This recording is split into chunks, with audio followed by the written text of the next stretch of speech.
You're with Clement Manyathela. 702. But right now, we start the conversation with the former South African ambassador to the United States, Ebrahim Rasool. It's been a couple of months now since he was expelled from Washington, D.C., making him South Africa's first diplomat to be declared persona non grata by the United States government. Remember, this is a fallout after Ambassador Rasool made public statements about President Donald Trump that the Trump presidency didn't appreciate, and therefore he was expelled. So he's going to be chatting to us at this hour. Ambassador Rasool, thank you so much for making time for us. Great to see you. The last time I spoke to you, you were still in D.C. No, thank you very much, Clement. It's great to be in Cape Town. It's great to be on your show in the studio. So all in all, things have turned out well. Yeah. How have you been, though? Because I remember when the president announced you as ambassador, I spoke to you that day in the evening, and I said to you, all the best, because it seems like you've got probably the toughest job in the world. Have you been sleeping well? No, I sleep well all the time, and I don't do sleeping tablets. I think I try to maintain an equilibrium in my conscience, and so I managed to sleep well. I went into that after that night when we announced that I was the ambassador designate. I think that from the next day onwards, all hell broke loose, and that was in November already, and I hadn't even packed my bags for Washington. I only arrived there after Christmas. But I think that I've been through tough times in politics, so it's found a way not to impinge on my equilibrium at all. Yeah, and we'll talk more about what has transpired and maybe what are the lessons as well. But I know you're a keen observer of international, just the global politics, particularly even what's happening in the Middle East. And I'm interested in your response or your assessment of what we've seen happen this week. I mean, the world has been on edge. We've been worried about possible regional instability in the Middle East, seeing the U.S. now intervene in this Israeli war on Iran. What is your assessment of what's happened so far?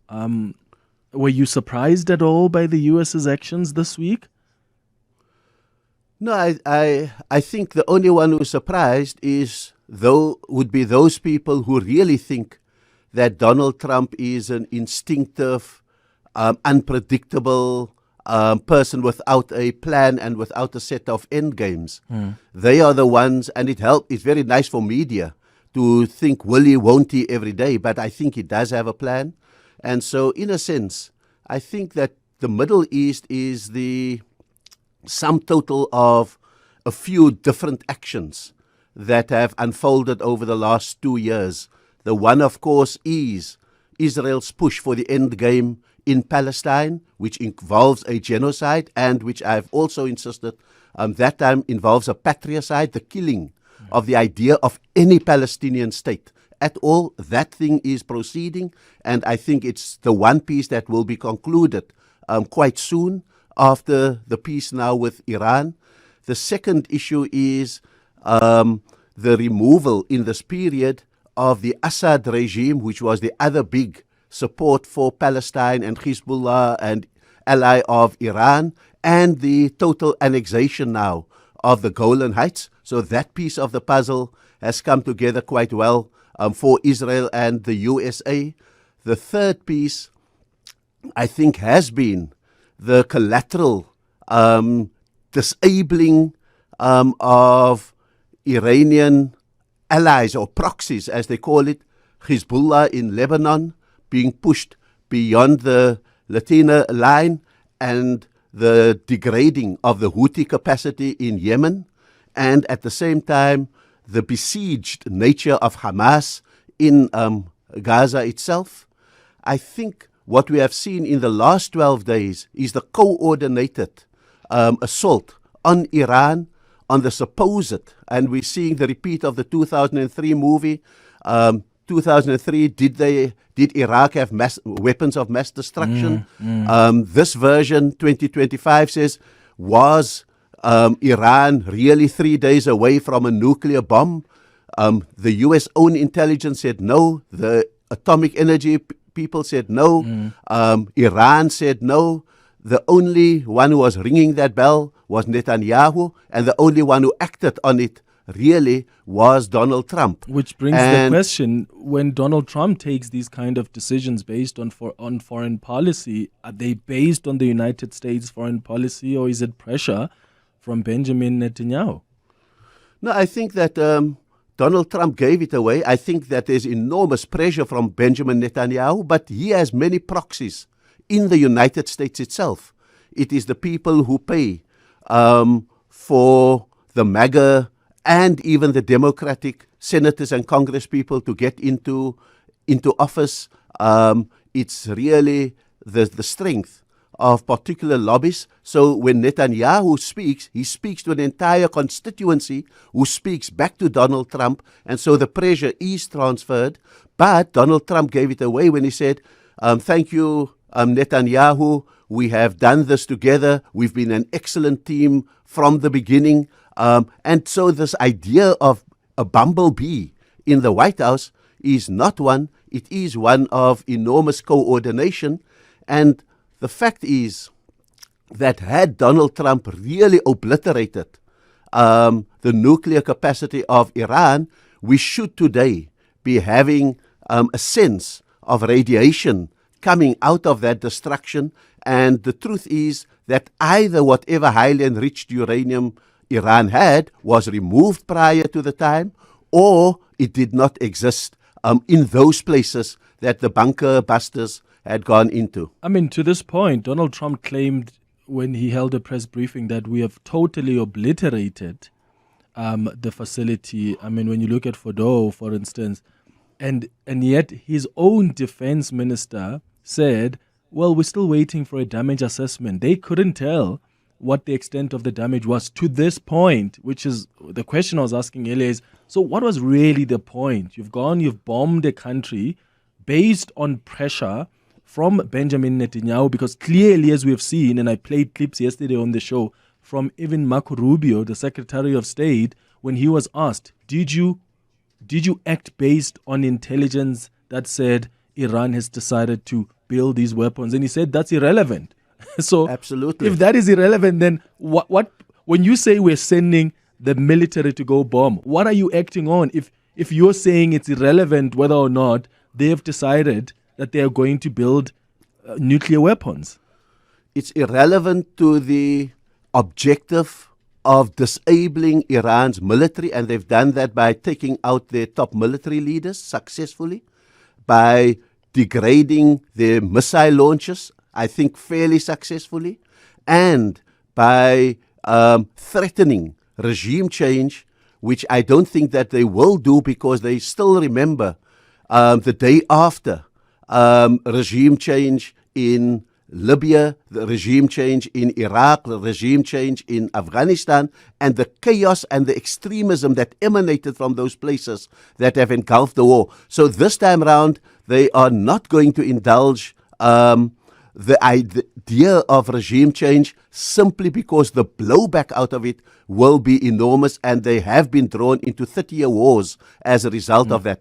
But they have succeeded in the main objective of degrading Iran's capacity, and therefore we saw last night, those of us who watched it in real time, the farcical denouement, the farcical conclusion to the 12-day war. Iran says to America and Qatar, listen, I'm bombing you in a few hours, get your people out, get your interceptors ready, and then I'm bombing.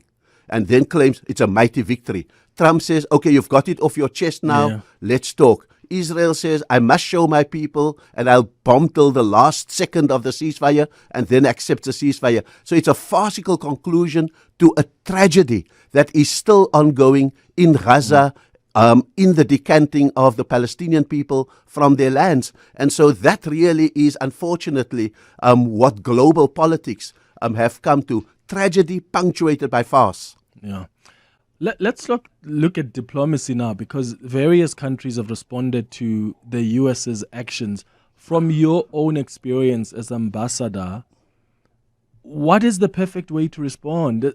And for us as South Africa, we're in a tricky position because we've just come back from what really was quite an embarrassing meeting with the president in the United States, where things were planned, where the South African delegation was not even forewarned about video clips that would be played there. So it's always tricky for us because how we respond is going to be read quite differently. I saw that Saudi Arabia was calling for some restraint to be exercised. Qatar warning of catastrophic consequences.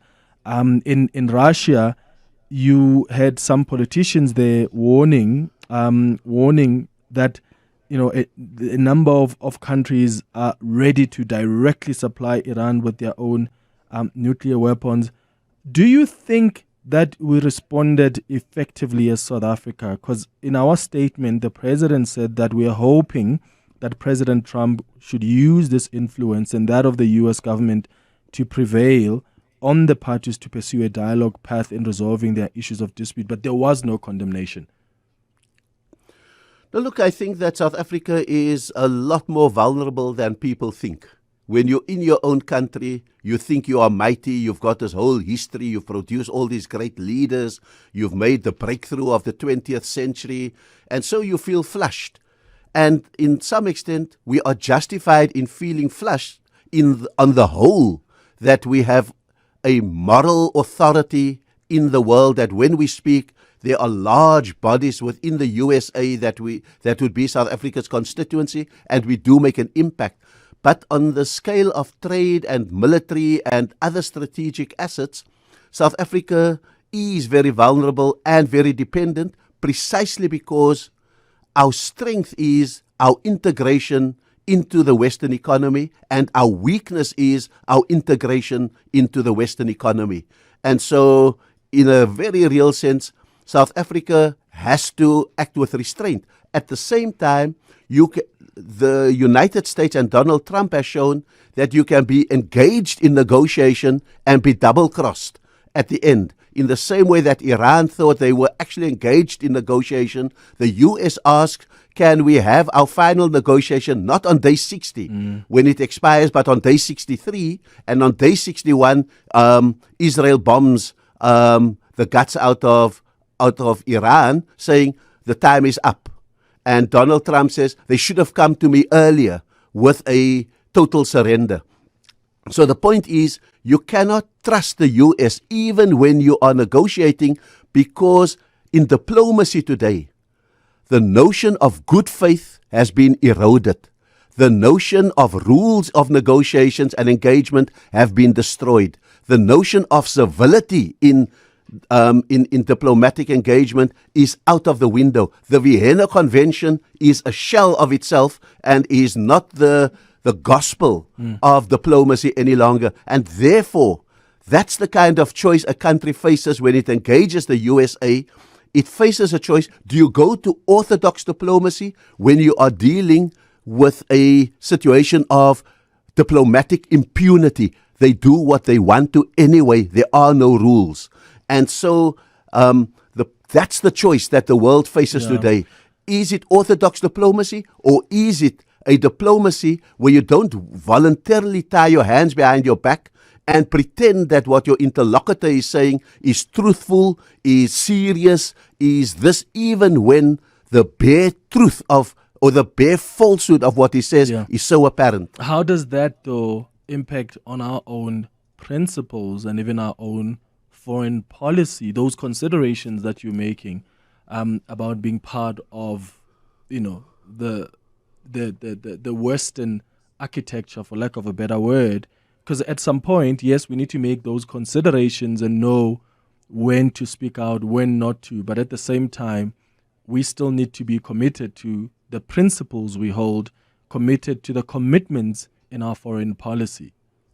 So, you see, the point of the matter is that you have a few scenarios of diplomacy and negotiating with the United States. The two unpalatable ones would be the extreme scenario of retaliation. We don't have the wherewithal to retaliate against the USA, and similarly, we cannot afford the diplomacy of surrender to the USA because we have principles. That brings us largely, and in the foreseeable future, we are not going to have the diplomacy of reciprocation, where we are civil with each other and we reciprocate in trade and all of those kind of things. And so that brings us to two alternatives of diplomacy. The one would be the diplomacy of appeasement, where you pretend that Donald Trump is the best thing since sliced bread, and yes, Mr. President, you are the greatest, Mr. President. Please help us, Mr. President. And we will do what you want us to do, Mr. President. On the other hand, and this is where I'm advocating, is the diplomacy of contingency. Stand on your principles, and knowing that you have an unreliable interlocutor in the USA, make contingent alliances and coalitions in the world. Don't put all your eggs into one basket. Thirdly, build multilateral institutions like BRICS, not as the be-all and end-all and as the savior, but remove some of your eggs out of the Western basket and put it into that. Fourthly, strengthen your base in Africa. Don't neglect the African Union. Don't give Rwanda. Don't give the DRC to the USA. Fight for mutual security and mutual benefit. Make the African Continental Free Trade Agreement work. Fifthly, strengthen the non-aligned movement and hope that your building of a more multilateral system, a more multipolar system, could result into assertions of multilateralism, where we increasingly, as blocks of the world, begin to get the autonomy to stand by our principles and do what we need to, so that the bully will never find us alone. It's 24 minutes after 10 o'clock. We're in conversation with the former South African ambassador to the US, Ebrahim Rasool. After the break, I will take some of your WhatsApp voice notes. You can send on 0727021702 if maybe something that Ambassador Rasool has said has piqued your interest, or maybe you've got a question for him. You can also call us on 011-883-0702. It's 22 minutes before 11 o'clock. The breaking news that Sfiso Zulu is reporting on now about this missile that struck a building. So it looks like that deal is not dealing. As I said earlier, what really are the details of this deal? So we're going to wait for the latest on this. But Sfiso Zulu is reporting now that it looks like that deal is not holding, because there are some missiles that are being struck. I'm going to try to get more and more information on this, and as soon as I have it, maybe a clip I can play for you, I'll bring it up. But it looks like this is something that's just developing now. But we are having a conversation this hour with the former South African ambassador to the US, Ebrahim Rasool. I've got some of your WhatsApp voice notes coming through. I'll get to them in a moment. Your calls on 011-883-0702. Ambassador Rasool, I wanted to ask about what's happening now, and whether you think it's sort of isolated. So when you look at this conflict, do you think it's part of a broader shift in global power dynamics? For instance, China, Russia, and emerging powers have been responding to the U.S. moves in a very strategic way. No, I think there is definitely in the eye of the emerging multipolar storm that is there. The third thing is that the Middle East is being reconfigured particularly. So most of the Arab states have all but signed normalization agreements with Israel. The October 7, 2023 interrupted that, but they have acted on the points of that agreement by helping Israel to intercept the rockets and the missiles fired from Iran. So they are self-patrolling the region, most of the Arab states. Yeah. And as I said, Iran is the major remaining stumbling block, and so it's very interesting that that they need to just do a little bit more fight out. I think the 6-hour deadline was too soon for Iran to show that it is virile in its response to the US bombing, and Israel doesn't believe it has finished the job on some of the Iranian command centers. So you'll have those skirmishes going on for a while, but I think it will settle because Iran's military has been degraded. Yeah, so back to issues around our diplomacy. You mentioned before the headlines the type of ambassador you think should replace you in America. Is there anyone that comes to mind for you? Look, I think anyone who shares our values will have a job done on them like a job was done on me. Because you've got the power of Breitbart with an ex-South African heading it. You've got the power of Truth Social and X with ex-South Africans heading that. You've got the power of just PayPal's mafia across the USA. And that's why within hours, Kobisi Jonas was exposed for what he had said about Trump. So that will be the case, and it will be one in which the U.S. will increasingly try to choose South Africa's ambassador to Washington. Can there ever be a perfect person that the U.S. accepts? I don't think so, because anyone who South Africa wants to send to represent our values would have been schooled in the anti-supremacism, anti-racist school of politics and therefore diplomacy. And so they will find something on anyone who's been to prison, anyone who's been in the underground, etc. So I think that there are people who will not rest until, for example, a Tony Leon is the one that is chosen, whereas I think that there could be, and I speculated aloud and I'm not punting for it, etc. But when I was pushed on another program to say, I said, here was someone who was part of the apartheid system, but he has revalued himself, if I can put it, like a Van Schalkwyk, for example. And so, in a sense, I think that those are probably, because they won't find in his records him saying anti-this, anti-that, anti-America, and so forth, but they will also not find a pushover.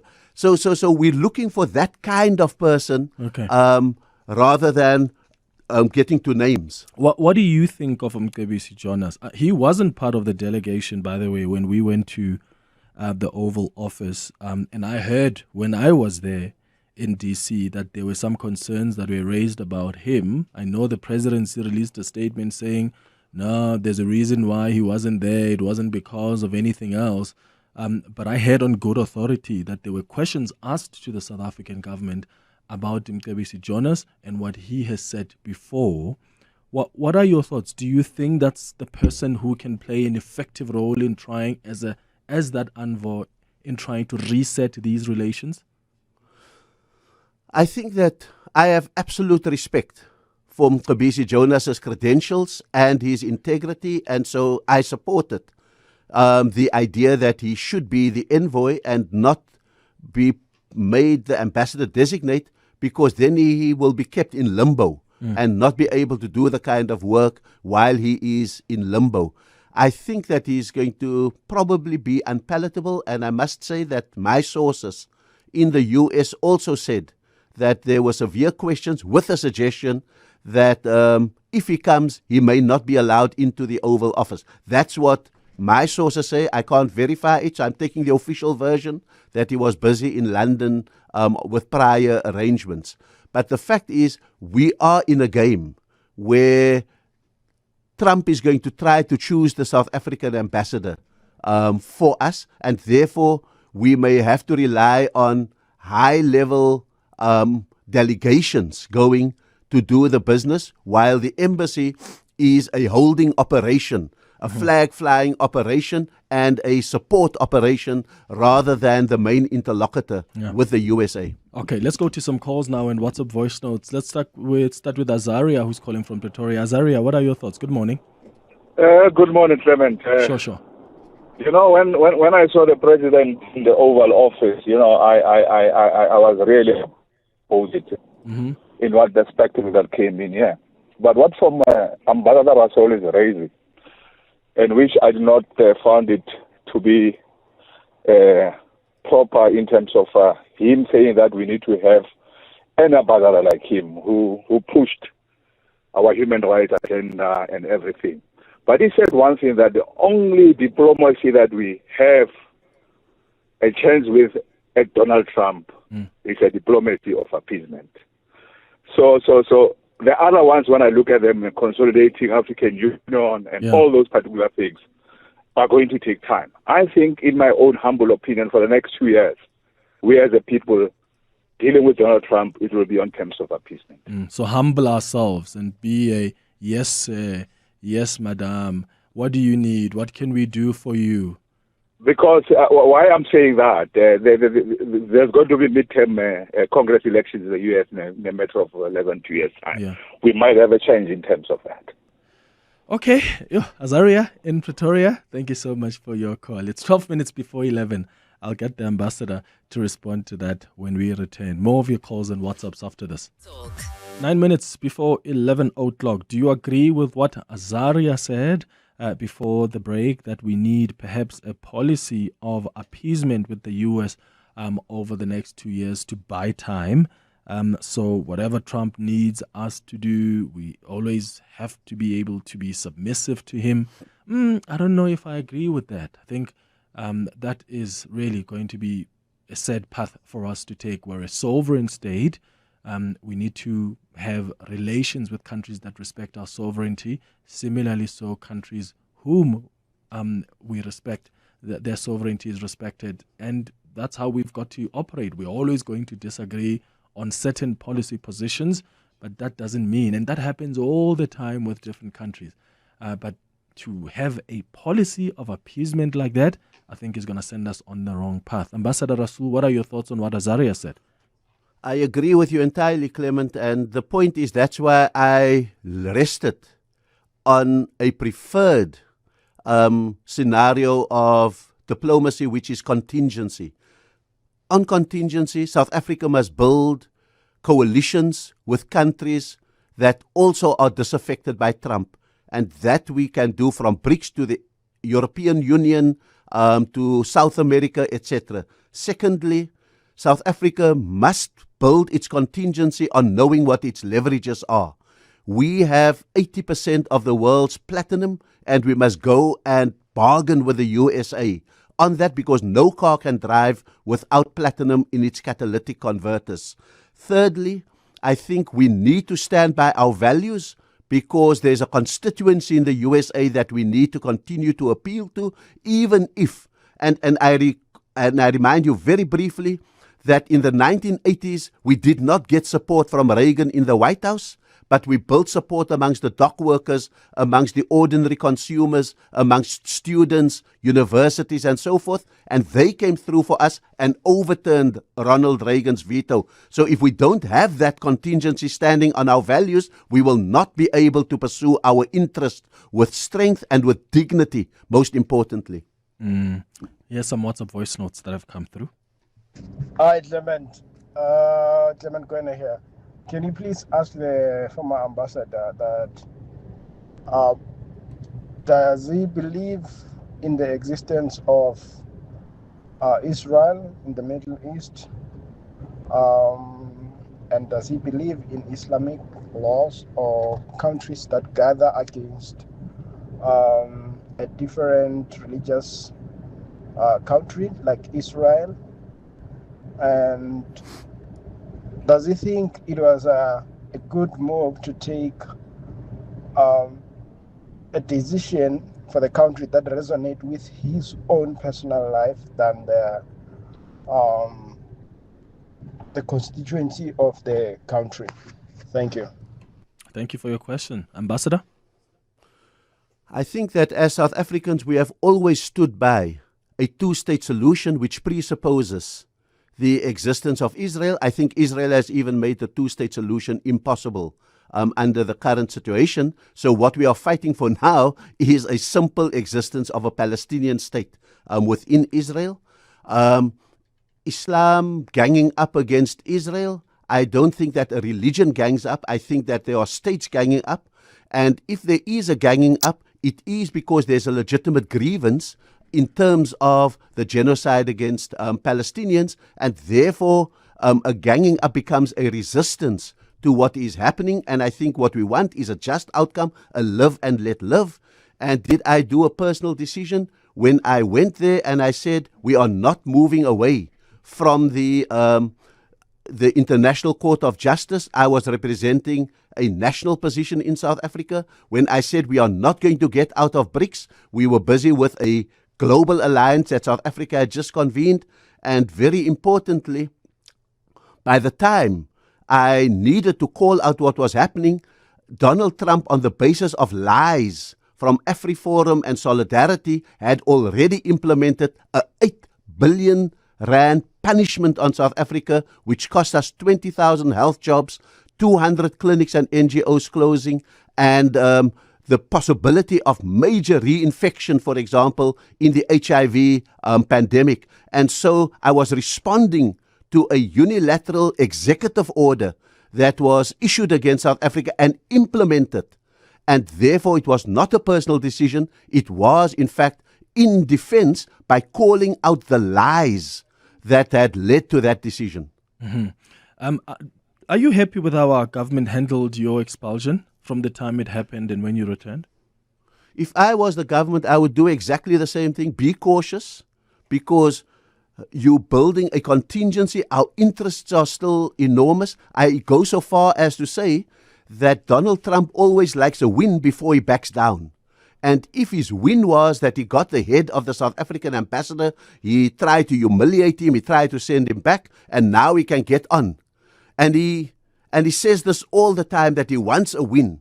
He wants you to come and say in the White House, Mr. Trump, you are right, and then he can reduce your tariffs a little bit. Mm-hmm. And so, in a sense, that's how Donald Trump's mindset works, and I'm hoping that my expulsion gave him the win that he wanted, and hopefully when the trade negotiations are revealed, it will show that that win has won South Africa something. What do you think you could have done differently? Given the fact that the severity of the punishment was the nuclear button, excuse the pun, I should have said things more plainly. If I said something as mild as what I said and got persona non grata, I may as well have said it with greater force and mobilized constituencies in the USA, because the punishment was always going to be then the nuclear button. Let me wrap up with this message from Anonymous, who says, Clement, I'm listening from the UK. Thanks for the good interview with Ambassador Rasool. I have a lot of respect for him, wishing him well. Proudly South African, may our country continue to be on the right side of history, fairness, respect, and truth on the international front. What are you busy with now, Ambassador Rasool? I'm in the last week of my time as a DIRCO employee, and it's not because I've been expelled, it's because I've kind of decided to unburden both myself and the government so that they can get on with the job. I am busy with a World for All Foundation. I'm off to Syria in a few weeks to meet with the government of Syria and help them try and constitute a constitutional and a governance order. Those are the kind of things that I'm doing. I've been invited on many country tours, taking this kind of anti-bigotry, anti-supremacy message there, and helping to build the kind of grassroots alliances against this kind of populism that is breeding rightfully across the world. Ambassador Ebrahim Rasool, thank you so much for making time for us, and all the best. Thank you very much, Clement. Good luck. A minute before 11. Hanging out with Clement on 702. Let's walk the talk.